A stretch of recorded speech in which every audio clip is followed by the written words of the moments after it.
Я ушла с подиума, когда мне было 40 лет.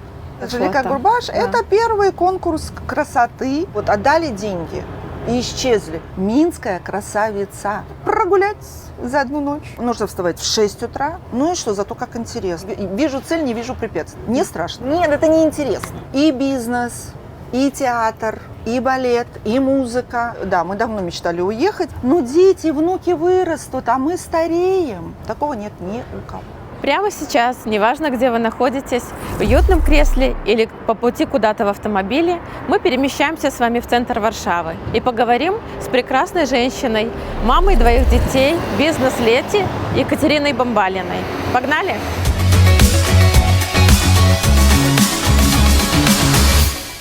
Вы из Беларуси, да? Да. И вы уже в Польше много лет находитесь? Почти 5 лет. 5 лет. Ну, не так и много, да? Как сказать? Но вообще в Беларуси у вас была очень успешная карьера. Был хороший бизнес, был хороший, любимый бизнес, который я, в общем-то, продолжила в Варшаве, здесь. Мы были первые, кто привез понятие МС-тренировок в постсоветское пространство. Спустя 2 года мы привезли это же понятие в Польшу, мы были первые. Это было очень интересно, потому что никто не понимал, что это такое. МС-студия, МС-тренировки, электромиостимуляция. И это был очень интересный такой момент, когда нужно было доказывать, что помимо тренажерного зала еще существует что-то другое.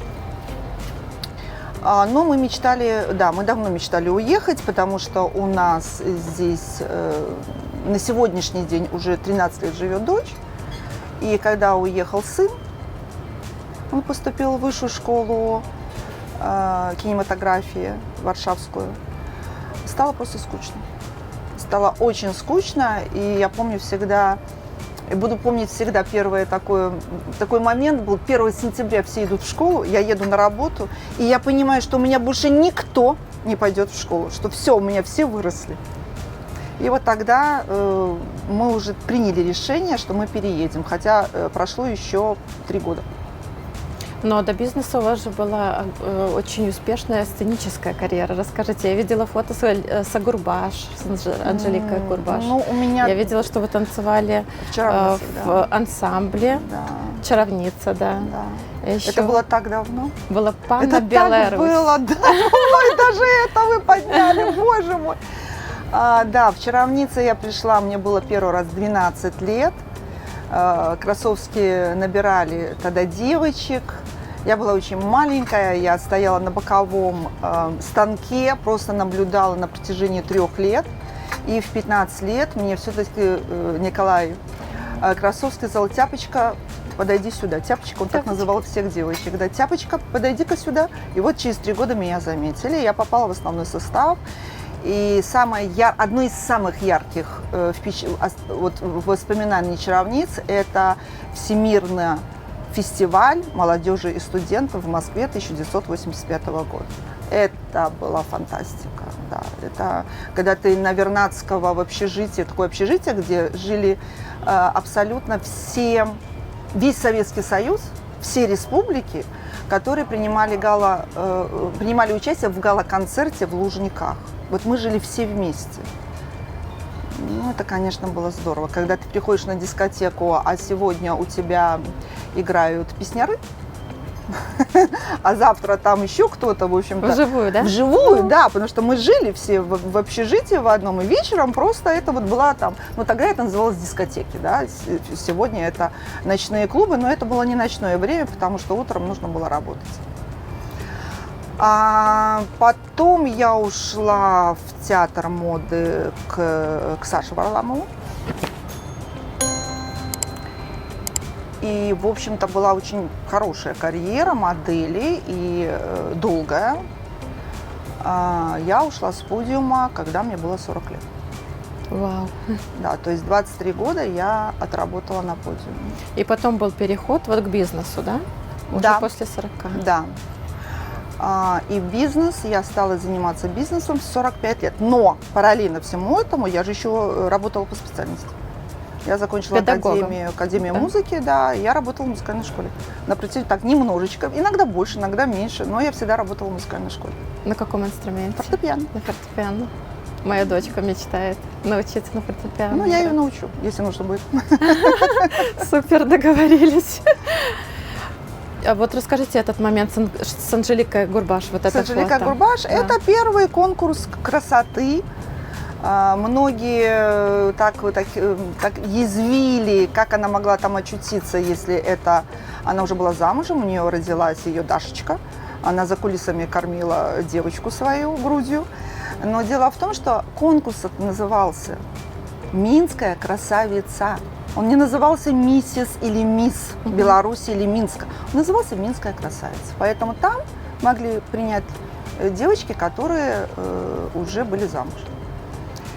Вот мы там познакомились с ней.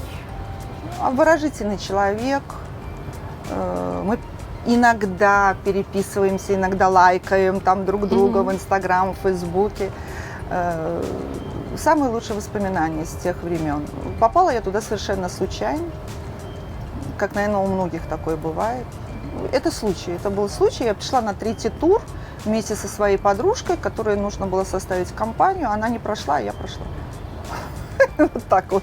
Анжелика же тоже рассказывала, что совершенно случайно она попала. Тоже что-то вот это случай, не более того. В жизни так часто бывает, да? С подружкой мы больше не общаемся по сегодняшний день.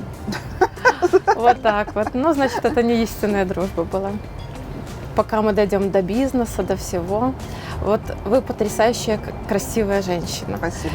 И вы сохранять умеете эту красоту, и, может быть, у нас программа для женщин, может быть, у вас есть какие-то советы, вот как сохранить эту красоту, как быть вот такой энергичной, красивой?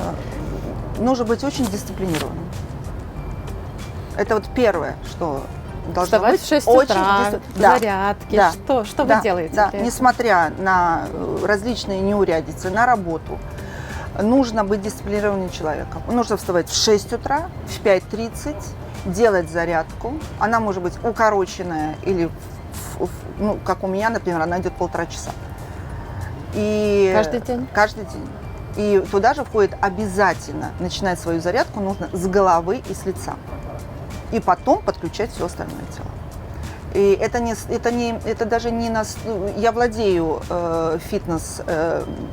Фейс-фитнес, да? Фейс, да. Владею всеми вот этими, могу все это делать, всеми упражнениями, но голова, надо растереть голову. Вот утром встал, самое главное это растереть свою голову, чтобы приток крови пошел. Хотя бы чуть-чуть сделать, 15 минут, 10 минут, но уделить себе внимание. Это вода, обязательно. Это, не могу сказать, что это много воды, но эта вода должна присутствовать чистая. И вы знаете, как бы это ни было банально не звучало, это любовь к людям. Я раньше, когда была совсем молоденькой, юной девочкой, я всегда смотрела на таких красивых артисток и думала, ну, конечно, тут, конечно, без пластики, без всего. Не отрицаю, мы все обращаемся к косметологам. Мы все что-то делаем, там какие-то процедуры и так далее. Но сейчас это нормально. Но и все это... вот эта любовь к ближнему, это самое главное. Злость никого еще не делала красивым. Я видела, у вас в блоге есть инструкция «Японское двойное умывание». Я вот тоже потрясающая штука, она действительно прекрасно работает. Это запускается лимфа, и действительно через полчаса вы оживаете, у вас раскрываются глаза, вы совершенно по-другому себя чувствуете, вы уже по-другому ложится макияж, легкий, да, какой-то утренний, по-другому ложится крем, все, вы пошли. Есть маленькие очень такие нюансы, из чего состоит наша красота. Но она должна быть дисциплина, она должна быть каждый день.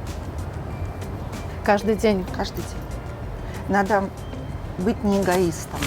Надо себя любить, да? Чуть-чуть себя любить. Чуть-чуть, немножко. Вот нашим девочкам самый основной совет. Это основной совет, потому что сразу говорят, ну это могут быть только эгоистки. Нет. Просто немножечко не забывать. Но это же у женщины это не изначально. Мне кажется, ты сразу бежишь, у тебя дети, там заботы, работы, а к этому приходишь постепенно, да, к Вы вот знаете, этой любви к себе. у меня такая была мудрая бабушка. У меня бабушка была красотка. Моя бабушка умерла в 90 лет в полном макияже, которая делала каждый день послевоенную прическу, да, когда там букли, Вау. газ, там все как положено, бровки, глазки, губки. Она всегда была такой. Я всегда слышала такую от нее, она с кем-то разговаривала, там с какой-то своей подругой, она говорила: послушай, ну дети, внуки вырастут, а мы стареем. Надо не забывать о том, что наши дети живут свою жизнь, и наши дети действительно вырастут. А мы становимся старше, у нас прибавляются какие-то не очень хорошие там дела с нашим здоровьем и так далее. Я плечики решила расправить. Поэтому нужно не забывать о себе.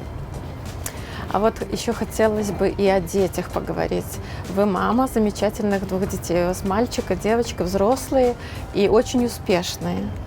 Как, вот мне как маме 2 детей, мне тоже сын и дочь, я думаю, нашим зрителям тоже очень интересен этот вопрос, как вырастить таких детей, которыми вы гордитесь, которые достигли успехов в карьере.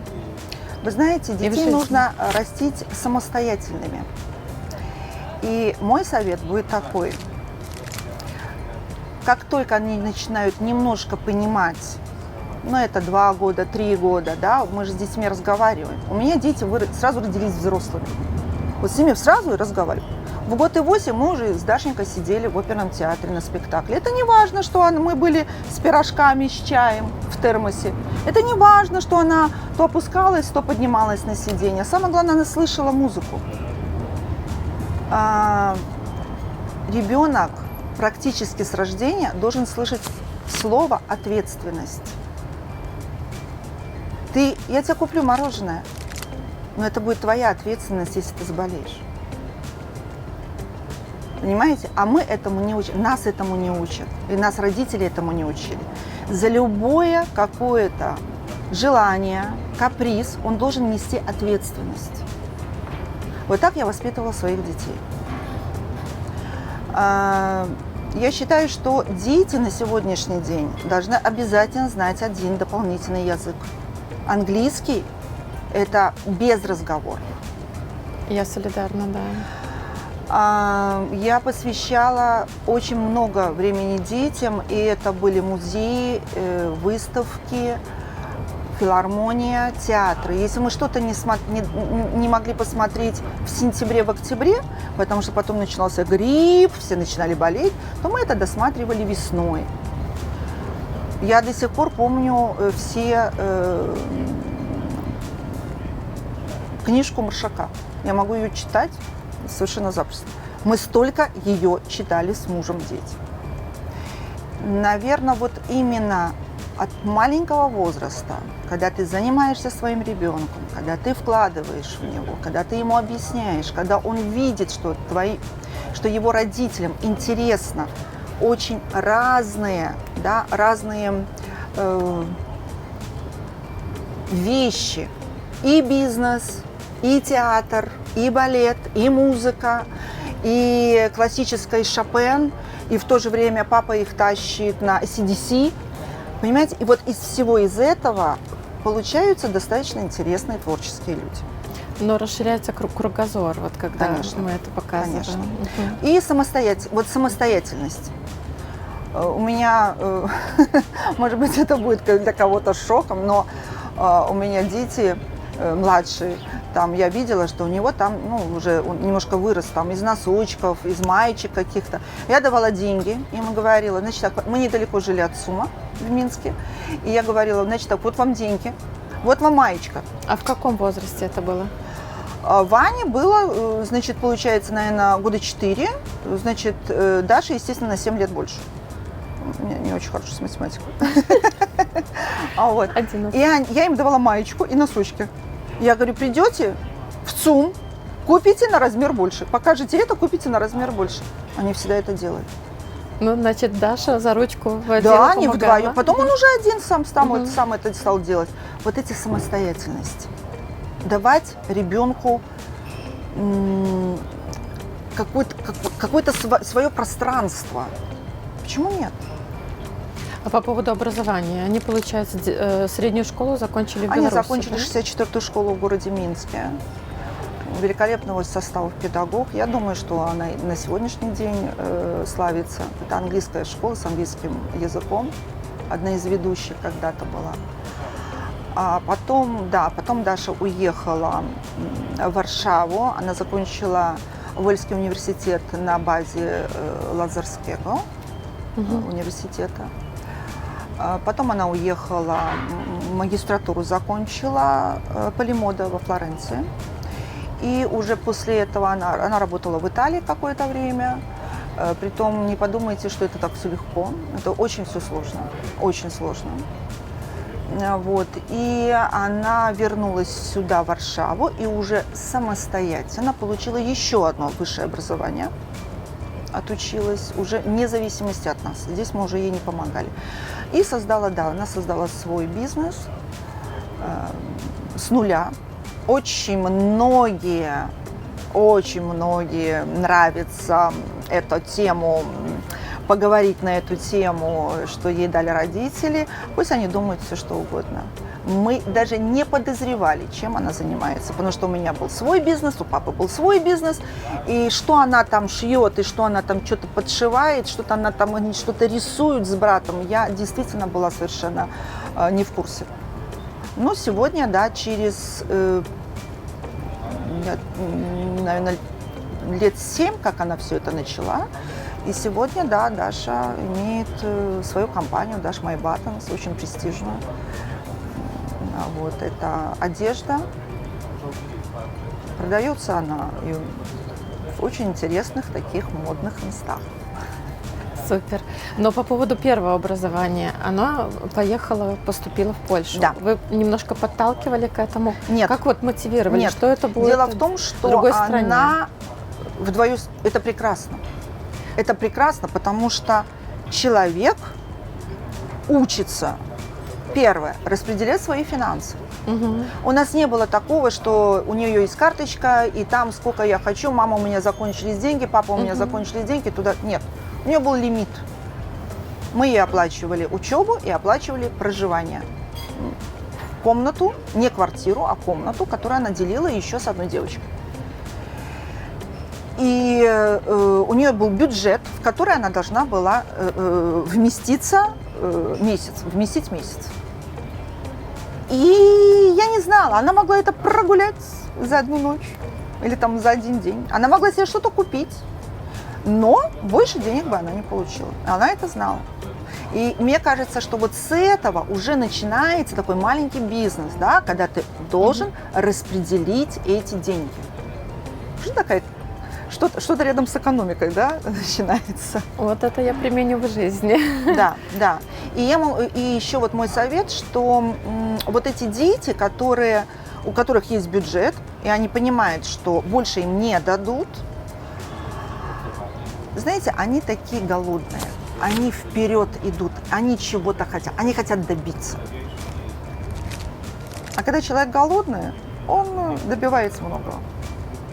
Ну, смотря на многих белорусов, я скажу, IT почему вот у нас развивалось. Белорусы особые люди, мне так кажется. Я не хочу никого обидеть. Но это сочетание трудолюбия, интеллигентности, красивых людей. Они красивы как внешне, они красивы внутренне. Вот мы как раз вот и подошли к тому, что в какой-то момент вы все-таки решились переехать. Понятно, что переехали дети, и вам захотелось быть поближе к детям, но все равно вот многие тяжело на это решиться, в новую страну, на пустое место. Там все-таки уже нажито, все есть, квартира, там бизнес и так далее. Как на это решились, как вот с этим справились? А решились так вот в одно мгновение решились, и все. Никто нас не понимал. В 50 лет взять и переехать, поменять свой любимый матрас, свою кровать там на съемный диван. Ну вот мы такие. Нам хорошо в дороге. Мы любим движение, да, какое-то. Мне нравится Варшава, мне нравится очень этот город, мне нравится очень Польша. Я ее люблю. Дело в том, что мы жили здесь в 90-е годы, и с тех пор мы хотели сюда вернуться. Опять же, вот еще немножечко вернусь к предыдущему нашему разговору. Даша, вот как она сюда попала? Она не могла выбрать как бы вот свою специальность, свою специализацию, вот что дальше, да, вот как-то вот. А международные отношения, это, как она потом сказала, она говорит, понимаешь, международные, это же отношения между людьми. То есть мое образование, и плюс это все шло на английском языке. То есть шлифуется язык великолепно. То есть, опять же, иньяз – это все-таки переводчики, это педагоги. А здесь все на английском языке. И отношения между людьми. То есть это такое базовое, это такое базовое, да, базовое, хорошее. А уже дальше она магистратуру выбрала совершенно по другой специальности. Это я такое отступление сделала. Мы приехали, знаете, мне мало Минска, мне стало мало Минска, мне стало мало Беларуси. Я хотела что-то новое. 50 лет с одной стороны, да, как-то так вот, а с другой стороны, вы понимаете, в какое время интересное мы живем. У меня еще все впереди. Вообще, не то, что после 40 жизнь начинается. Она у меня после 50 еще не началась.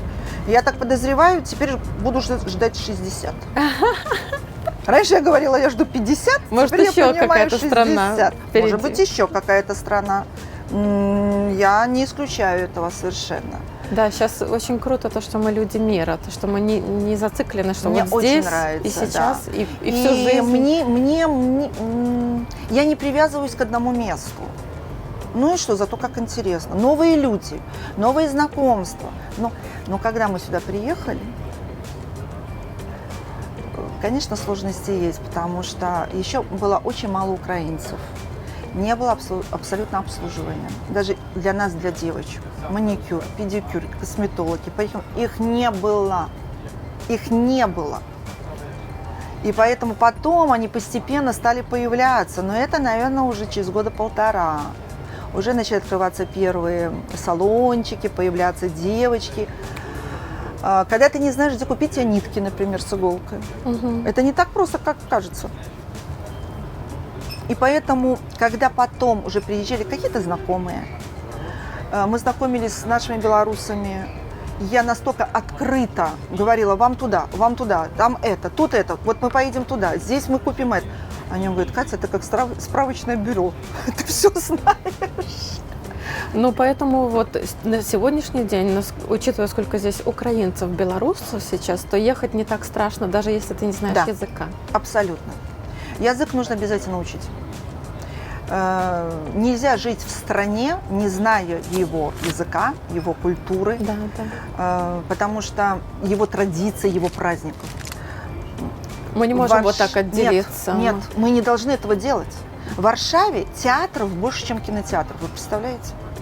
Это фантастика. И театр, для этого не нужно знать язык хорошо. Белорусы прекрасно понимают, на слух ты воспримешь, тем более, когда у тебя есть движение, когда ты видишь, что происходит на сцене. Не страшно совершенно. Очень много. Кто-то кого-то обязательно знает. Да. Это вот обязательно такой замкнутый круг. Всегда можно кого-то найти.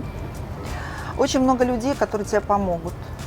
Я со всеми поляками, с которыми я сталкивалась, это люди, которые мне помогали. Это очень интеллигентные люди. Да, я тоже заметила, что поляки открыты, Они очень открыты. Они открыты, поэтому ты просто можешь что-то задать, спросить на ломаном, там, польском или по-русски, по-украински, по-белорусски. И они понимают, они стараются тебе ответить и подсказать. Поэтому нет, сюда не страшно приезжать, тем более, что сегодня есть люди, которые помогают. Есть юристы русскоговорящие, есть фонды русскоговорящие, есть люди, которые просто открыты для встреч. Поэтому есть люди, которые предлагают свои какие-то модели бизнесов на сегодняшний день, помогают с трудоустройством, с разрешением на работу. Ну, не страшно. Приезжайте. Да, я согласна, что не страшно абсолютно. А вот для вас была какая-то задача вот чего-то достигнуть? Ну вот 5 лет прошло, как вы приехали. Есть какое-то, вот что вы могли бы уже сейчас подвести итог и сказать, я достигла того-то, того-то? Или вы просто уже сейчас какой-то период времени решили не гнаться и жить просто в кайф? Нет, я всегда что-то достигаю. Да, у меня вот есть цель. У меня есть цель, вижу цель, не вижу препятствий. Окей. Вне зависимости от возраста. Чего, в общем-то, наверное, всем и желаю. Можно погрустить. Бывает уныние, бывает кто я, что я и вообще. Но мне нравится, интересно жить. Когда мы приехали сюда, я уже говорила, у нас был бизнес. Да, у меня были студии МС, электромиостимуляции. Сегодня их, мне кажется, на каждом перекрестке можно увидеть. А немножко расскажите, может быть, кто-то не знает, что электромиостимуляция. Это одевается костюм, подключается к аппарату, и импульс раздражает нервные окончания мышцы, и мышца работает. Их очень много, различных аппаратов. Мы являемся, на сегодняшний день еще продолжаем являться официальными дистрибьюторами компании JustFit. Это беспроводные МС аппараты такие. Продолжаем работать с немецкой компанией Amplitrain. Очень много через нас мы продаем, ну так как дилер, мы, естественно, продаем это оборудование. И после того, как я продала, мы продали, потому что мы все это с мужем делаем, и здесь у нас еще компаньон есть. Мы продали последнюю студию здесь, в Варшаве. У меня был процесс обучения, потому что я обучаю онлайн, я написала очень интересные работы, такие специфические очень, как работать с МС-оборудованием, как привлекать клиента, то есть такой целый пакет. Возьмите. Открыли? Открывайте, возьмите, пользуйтесь, зарабатывайте, корректируйте. Поэтому около 60 студий открылось при нашей помощи. Но мне стало скучно, потому что студии нет.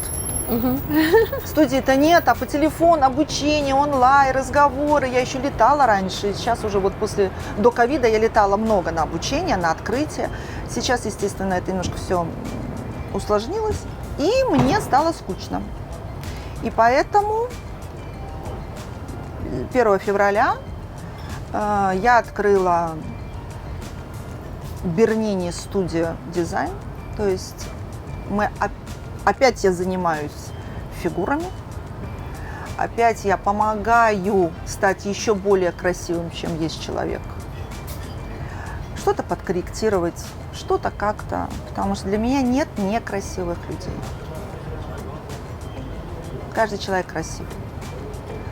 Чуть-чуть, чтобы были мышцы в тонусе, чтобы была кожа в тонусе, чтобы настроение было хорошее. Лето все-таки. Коротенькие юбочки, открытые плечики. Все это надо немножко скорректировать. И 1 февраля заработала наша студия очень успешно на сегодняшний день, потому что, в общем-то, это не секрет, что для того, чтобы развить свой бизнес, и чтобы он такой стал уже, приносил хорошую прибыль, это нужно от 9 месяцев до 2 лет. Февраль, март, апрель, май, 4 месяц у нас и расписана неделя вперед. Я считаю, что это очень хорошо. Да. Это очень хорошо. Потому что я продумала все моменты. Очень интересное сделала сочетание работы. В кабинете 3 машины по коррекции фигуры. И если в основном в Варшаве, они есть в Варшаве, конечно, предоставляются такие услуги, в каких-то студиях или медицинских центрах предлагают одну машину. то я объединила все 3 машины и составляю под клиента специальный комплекс для того, чтобы как можно быстрее достичь результата. Такого нет ни у кого. Я сегодня опробовала, и мне очень понравилось.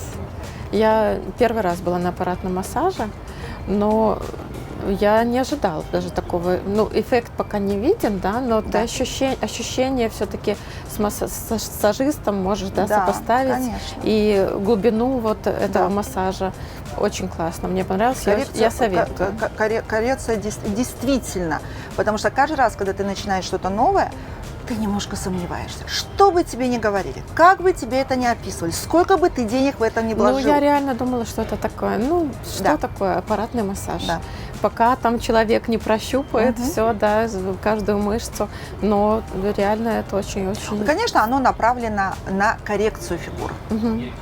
Целлюлит, различные там жировые отложения, поработать с кожей, тонус, все это подтянуть. Это именно это направленность. Ну да, понятно, что не, это больше для коррекции фигуры, но оздоровительный комплекс тоже. Оздоровительный комплекс, что касается ноги, ягодицы, Лимфа мышцы, разгоняется. лимфа прекрасная.